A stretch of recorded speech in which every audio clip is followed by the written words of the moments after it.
Well,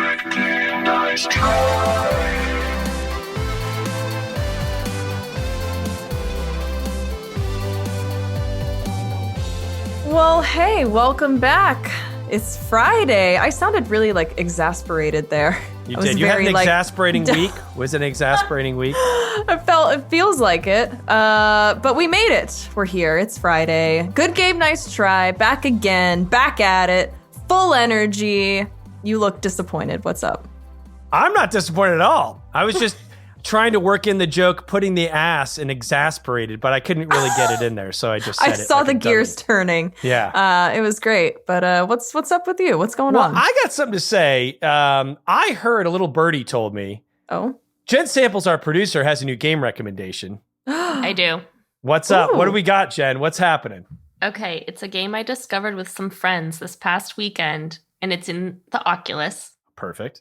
And it's different because my one qualm with the Oculus is if you're in a group of people together in person and one person's playing it, it's kind of isolating. Yeah, you're right. It is weird. You know, so you can't really, I don't know, all play together. Yeah. But there's a new game. I don't know if it's new, but there's a game I just discovered called Acorn. Have you guys played this? Oh. I haven't even heard of it. It's comical because it's Acorn Attack of the Squirrels. However, I think Awesome. Acorn was already taken. So when you search it on your iPhone to get the app, it's spelled Akron. So just to preference that. But it's a squirrel theme. This is a good start. I'm very... Yes, you're going to love it. So one person wears that VR headset and the other people download the app on their phone. And the person in the VR headset is a tree with hands and everything. And there's different worlds.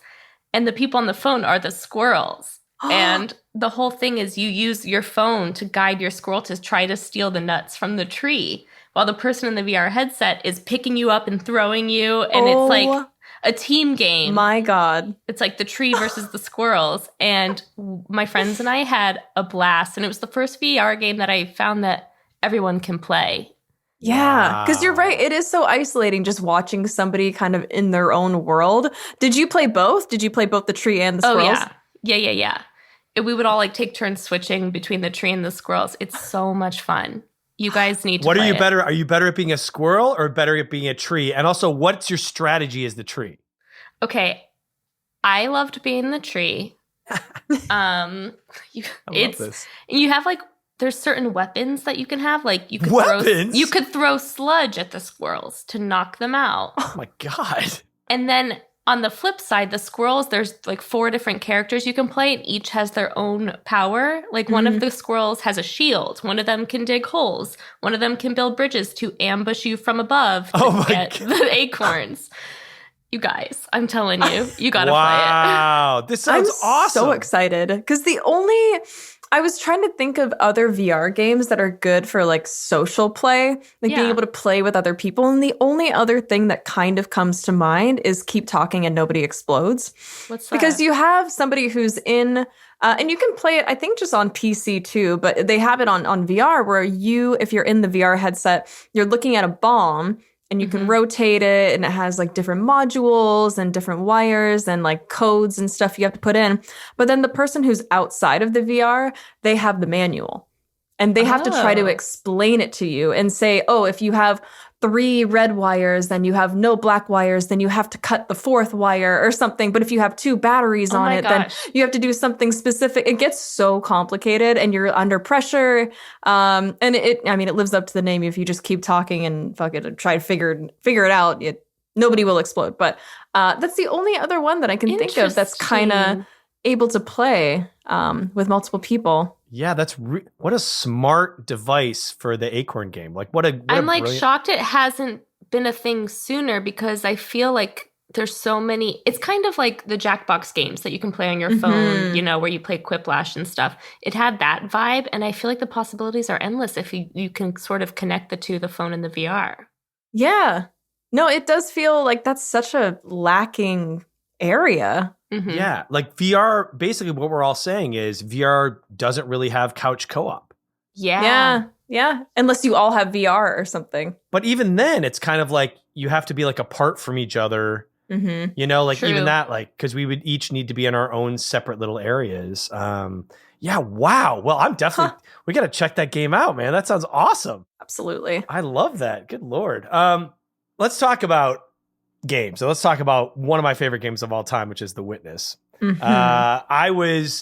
Since we started this podcast, I have wanted to try to get this person on to talk to them. They're one of my favorite game devs, one of my favorite like creators of any art form. This person has done Braid and The Witness, which again, I think made me see the world in a different way. I would also love to be able to have a count of how many times you have said Braid and The Witness across all of the podcast episodes that we've done. It's a lot. I put those two games in very high esteem. And so if you haven't played them, what the fuck? Like, play them. If you haven't played them, it's time. Play them. It's time to play them. It's time to play them. And so, yeah, this was a real treat for us to welcome our guest today, Jonathan Blow.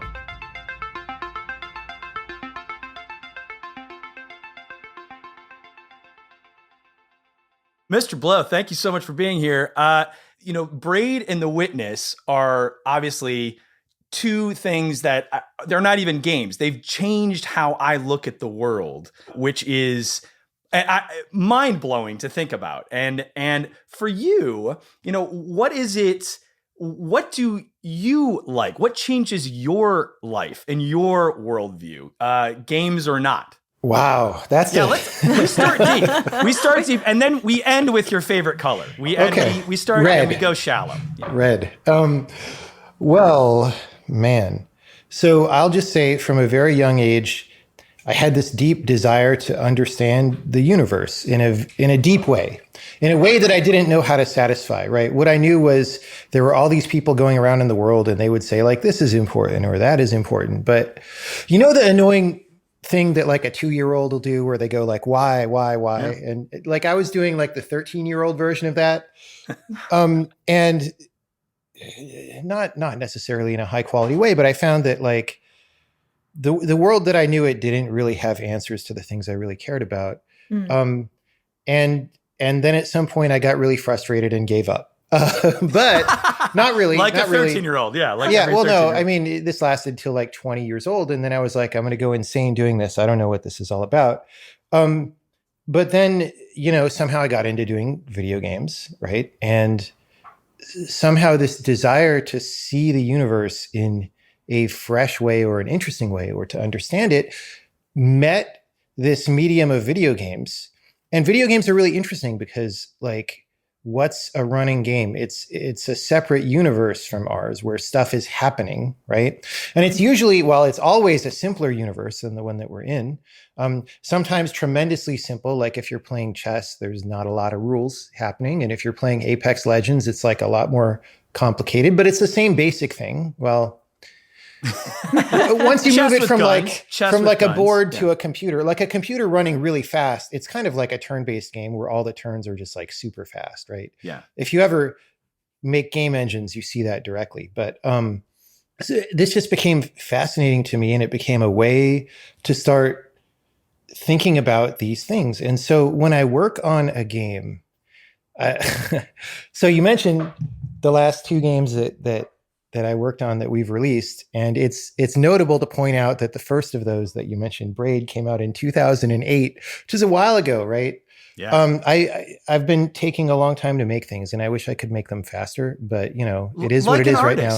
Like an artist. Take your time. Truly, like you're speaking about, it's like, if you are making art to make sense of the world, that's going to take a minute. It takes a little while to write a novel. It's true, but it's also easy for you to say. I just had a big round number birthday this week that causes one to introspect on these things. Right. But yeah, so it's kind of devotional when I approach game design in this way. It's like I'm trying to do my best as a little human being who doesn't understand much to appreciate the universe that we're in whatever way that I can with these video game things. And like, it doesn't make any sense. Like every time I think about it, I'm like, every time I try to explain to somebody what I do, it doesn't make any sense. But I managed to do it. And so that's okay. But also, like, it's one of those things where, you know, the universe is indifferent. And I love that. I don't know if it's Joseph Campbell, whoever said the thing of, you know, life has no meaning, but the meaning that we bring to it. And I think that's kind of what I love about games, and especially your games. You know, Braid comes out 2008, I believe. 2009, the way I heard about it was in the basement of like a club. I hate going to clubs, and I'm there to help my friend as a wingman. And I'm just standing there, and some guy and I start talking, and he's like reviewing games, I think for the Washington Post or something. And we're yelling, and I'm like, what's the one game I should play? And he goes, Braid. He yells at me. I play it that night, and it changed my life. I mean, truly, like the unreliable narrator aspect, like just the storytelling, the fact everything isn't spelled out for you is amazing. And obviously the time dilation, all that, the physics, all that stuff is mind blowing. And then, you know, Witness comes along and a whole other level. And I, again, try to press into the hands of everyone I meet those games. And finally, I got Sonia very recently to start The Witness. And so I get to see it through her eyes again for the first time. Yeah, I was going to say, you bringing up being, this tiny little human just trying to understand and make sense of the world. That's exactly the sentiment I had going into The Witness, which it was unlike anything that I've played in terms of it. I'm so used to games being so handholdy. I think recently I played, it was Pokemon Unite or something similar, and it was very much like going through dialogue boxes, going through, oh, this menu does this, so here's how to do this, oh, don't forget this button does this. The Witness throws all of that out the window, and it for a game that gave me nothing to go off of, it gave me so much to go off of, but in such a different way. For sure, the design of that game takes as an assumption that if you're going to sit down and play it, that you have a great deal of initiative and willingness to explore what you find interesting, and it's not necessarily going to tell you. Like, definitely we design the environment so that, like, if you look in this direction, you might see something out there on the landscape, but it's up to you to decide that that's interesting and whether that's something that you want to inspect. Yeah. And, you know, I started designing that game. Again, that project took a long time. I started designing it at a time when it was like 2009, 2010, and like Facebook games were the big thing, if you remember that at all. Oh, sure. Like Farmville was starting and all that stuff. And, yeah. And these games were all about like controlling your experience so tightly and getting you to like giving you reward. Even, you know, console games or something were all giving you rewards for every little thing you did. I don't want to say negative things about games that friends of mine worked on, but there's one game that I was thinking of is published by Electronic Arts back around that time, and it's a level-based game. And the first few levels are super simple tutorials where you do like one thing. Because it's trying to teach you like the basic controls or whatever. So you do like one thing, and it pops up the screen saying, congratulations, and fireworks go off and stuff. Because that's what they do at the end of every level. And it just, but it just feels so condescending and bad. And so when designing this, I was just going against all of that. I was like, we're not trying to get you to be viral with your friends. We're not going to congratulate you for doing dumb stuff. And in fact, there was actually a big choice that I had to make there that I guess I'm okay with. But originally, there was supposed to be a lot more story in The Witness. And, you know, a lot of people like story in games. And when people don't like The Witness, one of the things that they say about it is like, well, I didn't have this portion of it. But as we were working on the game, I kept procrastinating the story part and not working on it. And eventually I realized that I liked the game being kind of quiet.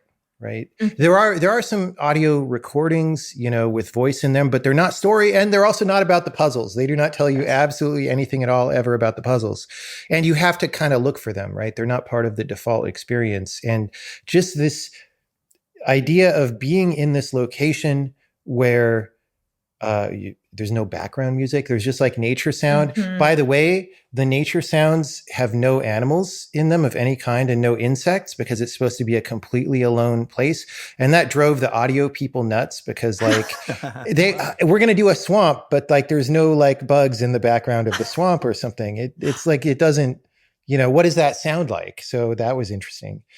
Yeah. Yeah, I mean, and it's so fascinating. First of all, my parents are therapists, and my dad had this phrase, which I love and live by, which is all behavior is purposeful. We might not know why we're doing something, but we're doing it for a reason. We don't act randomly. And it's like hearing you say, like, I was procrastinating on putting a story into the game because you didn't really want a story. You didn't want that. And it does remind me of, like, we bring meaning to life. That's the meaning of life. We're bringing story to The Witness. We're bringing our own meaning to it. I remember, there's so many moments I absolutely want to talk about, but one very big one was I unlocked this end of this movie with the guy carrying the candle. I think it's Tartovsky, and back and forth and back and forth. And I'd never seen this movie. I'd never heard of it. And, you're in, and Sonia, you could shut yours if you want to. This is not the end of The Witness at all, but it's a very cool moment, which is you're in this kind of underground, silent. I'm existing in this world for days and months, hours and hours every night. And now I'm in this, in cave, and a screening room in a cave. And I'm watching this piece of a real film that doesn't really have any connective tissue to the game other than it's magical. I mean, it's so hard to convey to somebody who hasn't had that experience. It's absolutely magical. And I felt like I'm the only person on earth having this experience. And you've spoken before about how in The Witness you wanted to give people, and correct me if I'm wrong, but these epiphanies, this idea of I want to give the player this feeling that this kind of epiphany that we only get rarely in life. And that was a moment for me that was incredible. And I just feel like, did you have any of those moments making the game? What were the epiphanies that you had making the game? Well, I mean, making a game like that, it's a much longer and more drawn out. Like, it took 6.5 years. It was a long time. Horrible process. Oh, yeah. All your money. Say goodbye to all the money. Yeah. There are many moments, but I think they tend to be smaller moments, and then they contribute, to it. It's a weird thing because to start making a game like that, it sort of has to be wherever I am in life and whatever I understand at that time and whatever I think is interesting at the time that we start doing the project, it sort of shapes the project, right? And so that's like who I was in 2008, 2009. By the time 2015 comes around and we're finishing up the game, I'm kind of a different person in a little bit of a different place, but a lot of who I am has been shaped by the process of making this game because it's what I've been doing with my life for so long. So if you look at those two times, I think there's quite a stark difference and a lot of change happens in there. But how many of those were like very stunning immediate moments versus small things? Like, there are a lot of times when I was designing puzzles for the game that I was just very happy with it, fortunate that I was able to design things like this and that they were coming out this well. There's a couple, I don't want to name, because even like saying what the specific puzzles are is a spoiler of a surprise moment, but there are a couple puzzles that are quite intricate and have many phases of like back and forth, and they really had no right to work. Like, like it didn't have to be that I would be able to make that puzzle, right? But I sit down and try to embody this idea in this thing, and it actually worked. And it's just amazing to observe these things, to observe and appreciate what's possible. Like, one way that I think about game design for this kind of game, and I don't think that this idea applies to every single type of game, but especially for puzzle games. When I'm designing it, I sort of like have ideas, and some of them aren't that good, some of them are better, and then I pursue the ideas. And pursuing an idea often involves exploring little sub ideas and abandoning them and stuff. But I need to have a sense for what I'm looking for and what I think is good enough to show the players, right? And that's what goes into the game. And so I'm kind of, what you get in the end when you play the final game is like a curated, compressed version of all the things that I kind of discovered in the process of making the game, right? All the best things. You spoke on one word that really stuck out to me that you mentioned was condescending, like how some games can feel overly celebratory for the tiniest things. And again, with microtransactions and everything, it just seems to want to feed into this cycle of some kind of an addiction. Like, I need to go back and check on it. I need to do this. And you're rewarded for the tiniest little things. But when I have moments in The Witness where I'm stuck on a puzzle, admittedly, I am god awful at puzzles. And I'm the first person to throw my controller and give up. I will say that. Me too. But when I have moments where I'm really, really stuck on a puzzle, I'm like 20 minutes deep. I'm like, there's nothing that makes sense here. I remember taking a step back physically in the game and maybe a little bit emotionally, and having the wind, just the wind sound, it felt like a cool wash over me. And I was able to, metaphorically and physically see the bigger picture, and things just made way more sense. And then having that like, aha, and everything clicks. It's so much more satisfying than like a quick dopamine hit from, congrats, you made it past the introductory stage, or like tiny little celebratory things. It felt like such a bigger, grander, satisfying moment. Yeah. Now, that kind of moment that you're talking about, where you suddenly realize something important that probably helps you solve the puzzle, or even if it doesn't in that one case, it's still interesting.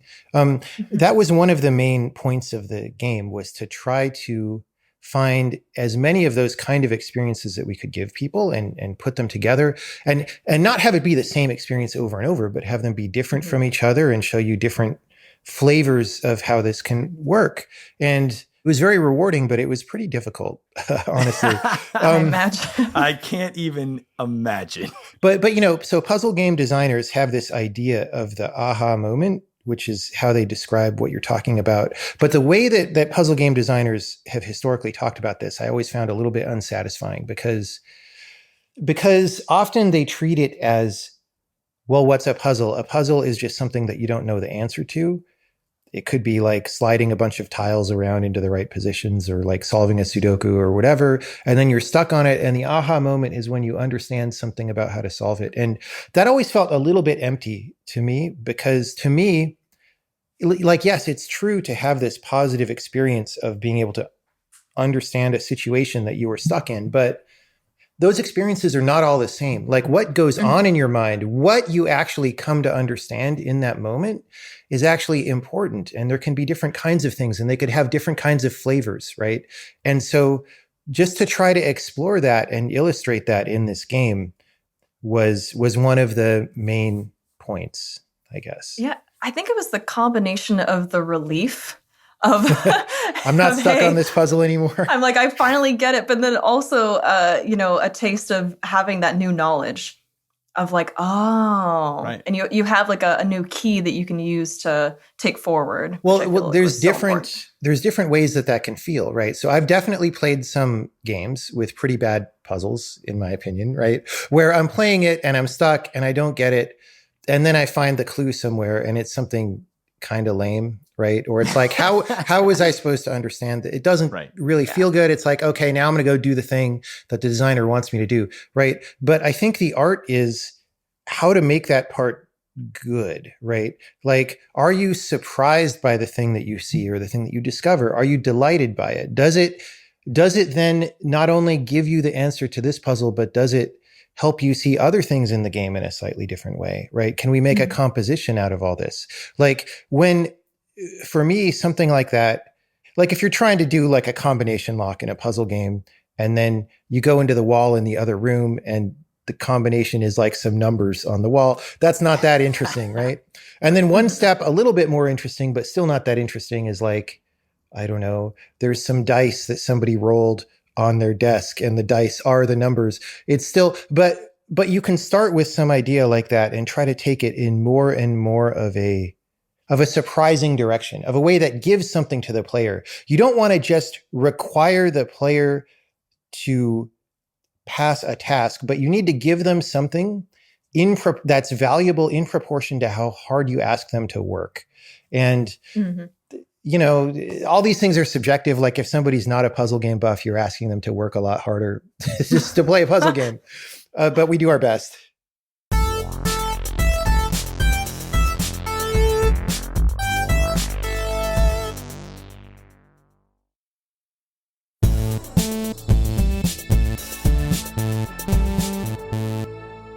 I mean, for you, like what, and also just in life, like what are you getting inspired by these days out there in the world? What are things as an artist, you're a sponge, we're all sponges, right? What are the things you're soaking up as you're making your, this new game? Well, every game that we're working on is inspired to some extent by the one before it, right? So when I was working on Braid, it brought up certain questions or ideas about how things would get better and more communicative when they were like minimal level designs as opposed to ornate complex level designs, and about how you could, in Braid there's a few of these kind of moments of nonverbal communication, and then I got really interested in that for The Witness. Like what if we try to communicate completely nonverbally for the whole game? What can we do, right?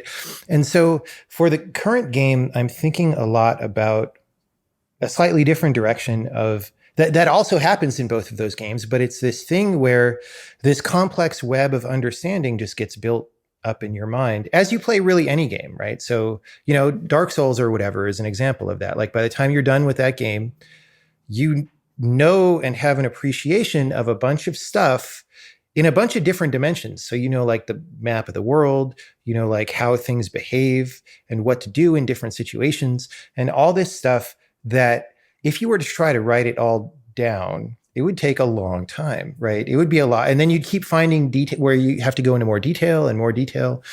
And so that's very interesting. So in The Witness, it was a little bit more like we were focusing on the act of communicating that kind of information. And then in this next game, it's more about trying to have that end result just be really massive and complex. Or something like that. I'm not explaining it very well, but it's something about like what is that thing that you end up with once you understand a game. And the thing is, there's not really a lot in the external world that speaks about that directly. So my approach is just to read whatever. I'm a big believer that your subconscious mind helps you a lot. So I just read whatever I'm interested in. I watch whatever I'm interested in. And if I'm reading a book that I think I should be reading, but like it's not really working, I just put it down and I pick up the next one, Yeah. I'd love to know, just from like a game design approach, when you're considering, the projects that you're working on now, are you considering, I guess future technologies in a way, like VR, AR? I just love your thoughts on that whole world, I guess. I know a big, not hot button, but a big hot topic now, especially with all these huge companies jumping on it, being, the metaverse and people creating tools and engines to be able to develop these worlds. I would just love your thoughts on that whole space in general. Yeah, well, a few years ago when it looked like the new wave of VR might have been in the process of taking off, we definitely thought about the next game maybe being VR. Because like right around when The Witness finished was sort of when that was happening. And it was like, well, if we do a new game, what is it going to be? And didn't end up, even our company is not very big, but like it's very risky to say we're going to make VR games with the size of the audience being what it is, right? So that kind of got put on hold, but I definitely had a number of interesting ideas of what I would do with VR games. And I do think that if I'm going to be a little bit critical about the way the industry has approached this, like I do think that this won't be a surprise to most people. I think that the best VR games are designed explicitly for VR, right? They're not games that you did for something else and then came along and ported later on, right? Those tend to be weird. But then what does designed for VR mean, right? And for me, it means really using what are actually the good parts of the system and not like what is the marketing and PR of what it's supposed to be, right?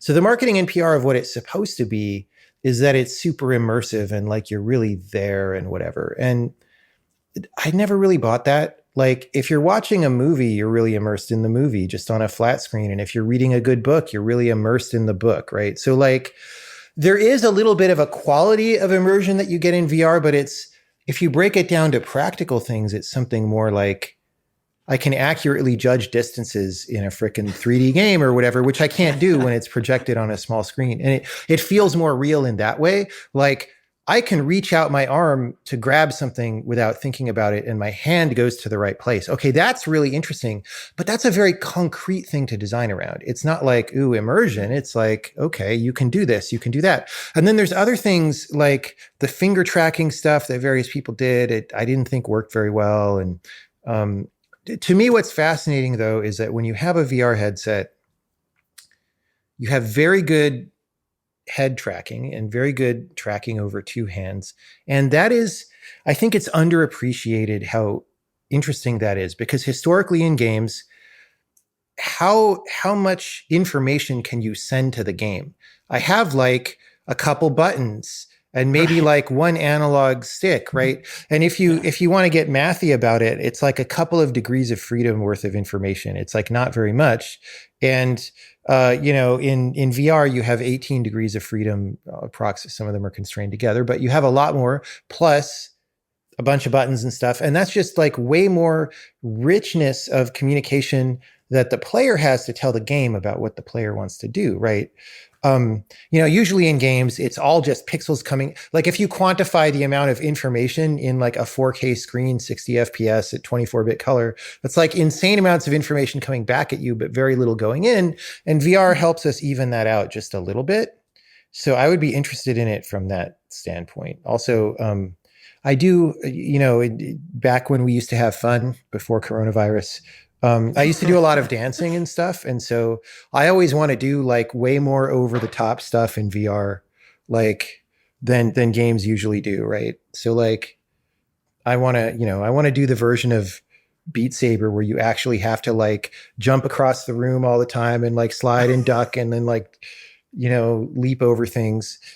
Like I want hardcore Beat Saber, but like, I'm in for that. The thing being good at Beat Saber or being good at DDR is actually about minimizing your amount of motion, right? Mm-hmm. Because you're trying to do, the levels get faster and faster and you're doing all this stuff, right? And so if you're like good, if you're good at Beat Saber, you kind of just mostly stand in one place and then move as little as possible to do all the fast things. But I would design a game where it's like, no, you actually need to move your body a great deal. And it's not necessarily about being fast, but about being elegant and smooth and all that stuff. That would be fun. Also, I love the idea of a game as a communication between the player and the, what's coming back is real. That's such a fascinating idea because you think about like Nintendo and you have the two buttons and the D-pad, right? And we've added a bunch of buttons, but have we really added any true input that matters at the grand scheme of things? I think storytelling has gotten fantastic in games, which has put us, closer to like movies and all those things. But it is really interesting that I think developers or whatever, game designers are leaving a lot on the table when it comes to the potential of being able to communicate with the game, and what that means is kind of fascinating, Yeah, it's definitely, there is a lot to explore is what I would say. I would say that I don't know what people are going to discover about what's good there that like kind of breaks it open and enables a lot of new things, but I'm sure there are such things, right? Sure. That's part of what games being an art form means, is that if it's an art form worth its own salt in some way, it needs to be able to be good at things that other art forms aren't. Otherwise, why bother with this thing, right? And part of what I think is we're still discovering those. And the thing about games is like the technology is also changing while we're developing the artistic side of the medium, right? And so we can't possibly, because the technology is still changing, we can't possibly have discovered everything anyway. So that's just interesting, I think. Yeah. I mean, speaking of games who are art forms that are worth their own salt, what would you say are some of them? You mean individual games? Or games that you enjoy that that you would maybe consider an art form that are doing it right, that you feel are something outside the box that you've enjoyed or has given you a different kind of experience. Or I mean, the things that inspired me the most, like just practically speaking, are games from a long time ago. Like one game that really set me off on the course where I am was an old text adventure on home computers from Infocom, if you know who they were back in the day. There was a game called Trinity by a guy named Brian Moriarty, who's now a friend of mine. But back then, I was a little kid in middle school or something. And it's one of the first games that was very unashamedly being a work of art. It's like, look, this is what we're doing, and hopefully you're on board with this. And it really showed me at a young age what that could be like, and it left this imprint on me. And the thing is, all those Infocom games, by modern standards, they're not very playable, because you like try to type in a sentence into some primitive text parser and it doesn't understand what you're trying to say most of the time. And, why can't I do this? But, if you're willing to get into it, it could be quite a rewarding experience. Probably the game that I've played the most hours of, and this will surprise many people, but was Counter-Strike back in the day. Nice. Like especially original Counter-Strike, like back in the late 90s, early 2000s. I was going to ask if you were a Go guy or original Counter-Strike. I was, okay, so the first Counter-Strike that I ever played was, I forget even, so it's confusing because there were CS betas, and then there was 1 point something, and then there were CS betas that were like the Valve betas. But the original ones, it was very early, and like when the round reset, it wouldn't even clean the guns off the map. Like that's how bad it was. So everybody would like run to try to get to where they died last time and like pick up their saw or whatever. And in my mind, that was like CS beta 2 or something, beta 3, but those weren't like the Valve betas. So this was like very early. Mm-hmm. And I just remember all sorts of like old janktastic maps that nobody would take seriously today, but we used to play them like a lot. That's half the fun though. Yeah. I remember playing kind of maybe a little bit later than that. I was also really into Counter-Strike, but I got really into Team Fortress 2. Okay. And I remember playing it on the Orange Box, where people would have like hacked Xbox 360s, and they would like generate these maps that you would just, it was like 1 out of every 30 maps that I joined, or 30 games that I joined, it was like a hacked map. And just seeing like what people would do with it, because you get kind of bored of the basic game, and just seeing the way that people would mess with it and stuff. Again, it's hard to take serious now, but back then it was such an appreciation for what people were trying to do with it. Yeah, times were simpler for sure. Simpler times. So, Mr. Ball, I hate to say it, but we're almost out of time. Oh, no. This has been truly a delight. Thank you for getting on and talking with us. But we love to end every interview with asking our guest their best game and their worst game. A game that gives you the most pleasure, and then a game that makes you personally crazy via either disappointment. You were like, oh, this is going to be great, I'm disappointed. Or a game that, do you even rage quit? Do you rage quit games? I do sometimes, but now I observe what's happening and enjoy it and have fun with the rage quit, but then I still participate in the rage quit, right? Okay, cool. You're zen. You're a zen rage quitter. Yes. You're like, I understand what it's doing, and then you whip your controller at the wall. Yeah. So let's start low and go high. Is there a game? I have to say probably Farmville, right?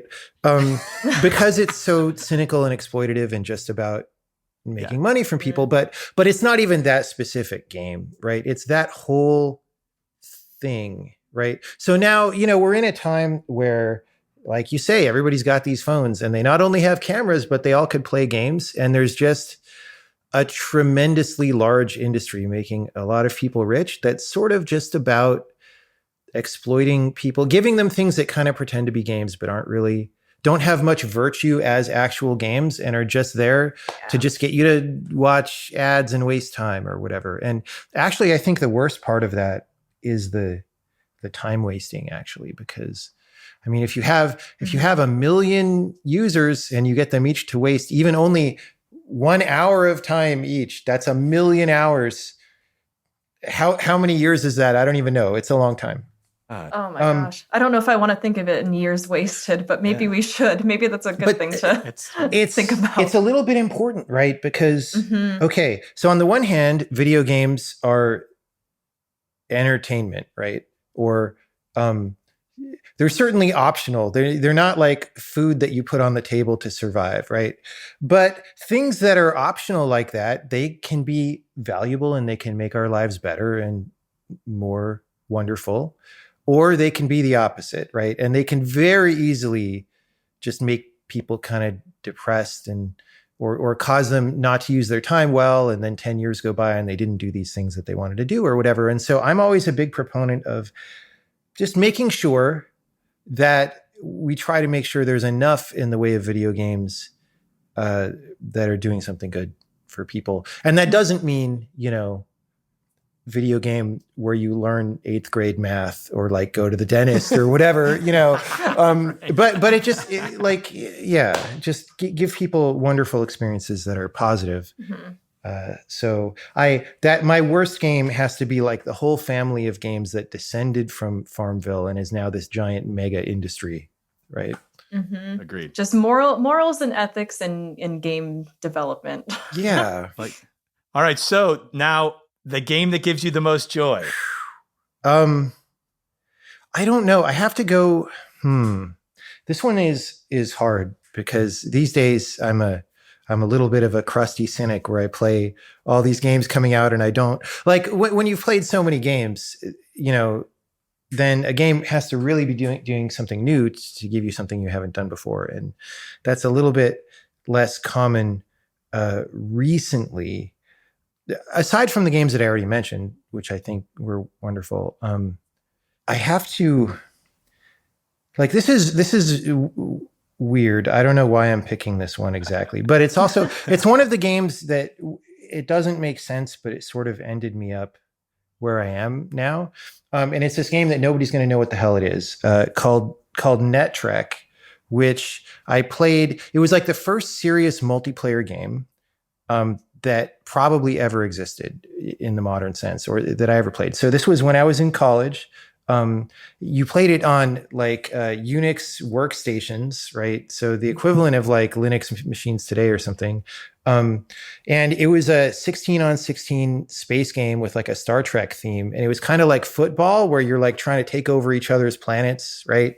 Okay. But this was like playable on the internet in, 1990 or something, right? Like a long time ago. And it really showed me a way that games can be complex. They can start with these simple elements and then be complex, and you can have all these interesting interactions with other players and stuff. My first professional game was actually a multiplayer game that was kind of modeled after that. It didn't do very well. We shut down the company. But there you go. I somehow learned a lot from that game, even though, again, by modern it's not that interesting compared to like, Apex Legends again or something, right? But for 1990, it was pretty good. Very pivotal. Yeah, for the time, that's huge. From tiny acorns do mighty oaks grow. Yes. I mean, that's right. That's kind of the whole thing. So, well, listen, thank you again. Thank you for spending some of your life currency on us. We appreciate it. And please out there, buy Braid, buy The Witness. It truly is a life-changing experience, not just a video game. And thank you, Jonathan Blow. Thanks so much. Thank you very much. Yeah.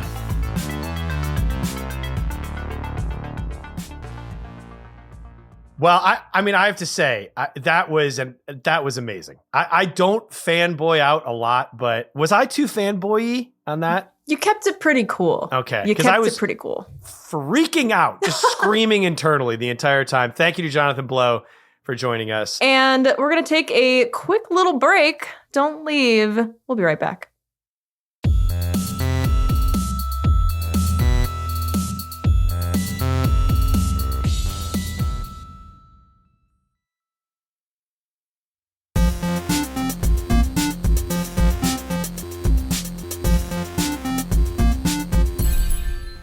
All right, we're back. Now, here's the thing. I have to say something. Guys, I have a confession to make. What's up? This is a safe place. Is it? Oh, you mean a public podcast? Barely safe. Listened to by hundreds of thousands?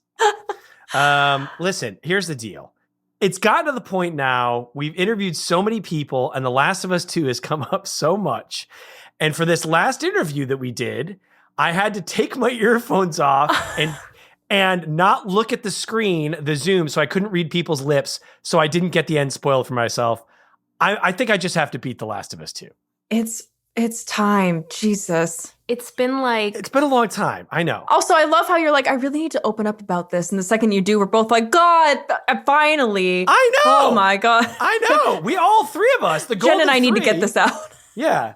I feel like I'm dragging the golden 3 down, and it's really only the golden 2 and the silver 1 at this point. At this point. So I need to beat The Last of Us 2. But can I ask you a favor?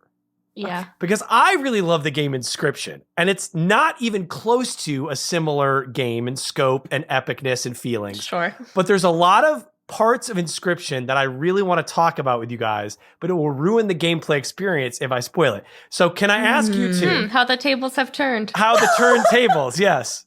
So just as a favor to old Blay, as a favor to the silver 1, as he gets his shit together and beats The Last of Us 2, can I ask you to please play Inscription just for me so we could talk about it? Not even on the podcast, but just as pals. I'm proud of you for opening up about it. I'm feeling vulnerable. Yeah, and for that reason and that reason alone, and also the fact that I did buy you Inscription and then didn't play it. Wait, you're the one who gifted it to him, and now he's got the nerve to recommend it to you? Wait, but you didn't hear the second tables half. have turned. Oh, how the tables have turned. You didn't hear the second half of Sonia's sentence. Hasn't played it. She bought it for me, but hasn't played it. Yet. Oh, goodness. Yet. But, I feel that's fair. That's fair. If that's what it takes, if that's what it takes to have you finally finish The Last of Us 2 so we can finally talk about it, fine. I'll be... no. Oh if this my is God. what it's come to. Now I'm being judged. Okay, look. Okay, no. Okay, Jen, listen. Yeah. You don't have to play Inscription. No, I will. But, I'll just say this. I want to thank you two for going out of your way Where's this going? to be really good friends, to not spoil The Last of Us 2 for me. I truly... Thank you. It's been really hard. Yes, I know really it. I'm hard. sure it has. I'm sure it, and I just want you to know, I really appreciate both of you, your friendship, and honestly, and this is not a joke, I really appreciate you not spoiling it for me. I'm going to start it again tonight, and I'm going to play it straight through. Tonight's the night. Okay. Tonight's the night. Okay. And you don't need to do anything for me. I will play Inscription, mainly because it also looks like a very good game. It's great. You should play it because it's great. But you know what? Yeah. I'm going to say this. You've already done everything you ever could for me by not spoiling. Oh, stop. So thank you. You're too kind. Okay, Thank you. all right. But you know what? I think all of this is so worth it now that when you're finally going to play through it, we can get your actual reactions and talk about it like during the game. I'm excited for that. That's what's made I can't even talk. That is what has made it worth it up to this point of not spoiling it. So what if the next 5 podcast recordings, I just can't make it through because I'm just crying the whole time? I'm like, oh, what the I think we'd understand. We would. I think we would. We absolutely would. And that, ladies and gentlemen, is true friendship. That's the sound of true friendship. Golden 3, G3 forever. That's going to do it for this week. Be sure to rate and review and follow Good Game Nice Try on Twitter at Good Game Nice Try. Thank you to Jonathan Blow, and thank you to Jen Samples and Sonia Reed for being real pals and not spoiling The Last of Us 2. A silver 1 is going to rejoin the Golden 3, I promise you. See you all next week. Good Game Nice Try is produced by Jen Samples and Nick Liao. Our executive producers are Joanna Solitaroff, Adam Sachs, and Jeff Ross. Engineering by Will Beckton, with engineering and sound design by Chester Guazda. Talent booking by Paula Davis, Gina Batista, and Britt Kahn. And a very special thanks to Lisa Berm with music, as always, You Know It, by John Danik.